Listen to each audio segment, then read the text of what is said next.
इसलिए श्रीनाथ जी बाबा जब प्रकट हुए अपने स्वरूप के माध्यम से क्या सिखाते हैं?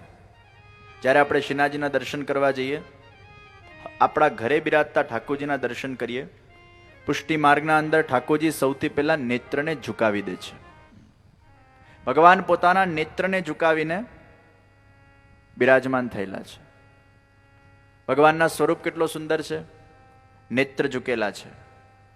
એક હાથ ઊંચો છે જેમ બોલાવતા હોય, બીજો હાથ મુઠ્ઠી બંધ કરીને રાખેલું છે. ભગવાન જે હાથથી બોલાવે છે, હાથ કેવો છે? આમ છે. આમ બોલાવે છે.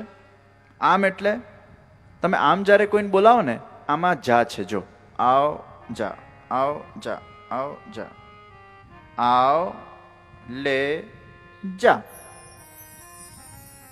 કંઈક માંગણી લઈને ભગવાન પાસે આવ્યા હોઈએ, કઈ ઈચ્છા લઈને ભગવાન પાસે આવ્યો હોય, ભગવાન કે છે આવ લે જા. જે આવીને મોકલવામાં આવે એ આ ઈશારો છે. પણ અમારા ભગવાન આમ ઈશારો નથી કરતા. અમારા ભગવાન આમ ઈશારો કરે છે. આમ એટલે ચાલો મારા સાથે, કમ વિથ મી. અને મારા સાથે ક્યાં ચાલો? આ ભગવાનનો જે ઊંચો હસ્ત છે, કોનું પ્રતીક છે? એ ભગવાનના ગોલોક ધામનું પ્રતીક છે.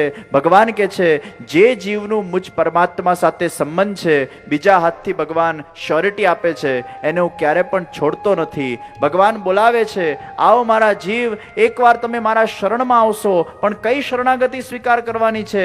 નેત્ર ઝુકાવીને ભગવાન કે છે પોતાના ચરણ તરફ, હે મારા જીવ, તારું મન અને હૃદય મારા ચરણોના અંદર સમર્પિત કરશે અને મારી ભક્તિ તારા હૃદયમાં જાગૃત થશે તો તું મારા ધામનો અધિકારી છે. હું તને ગોલોક ધામ સુધી લઈ જવા માટે આવ્યો છું. મારી ભક્તિ એ તને પરમ ફળ આપવા માટેની ભક્તિ છે.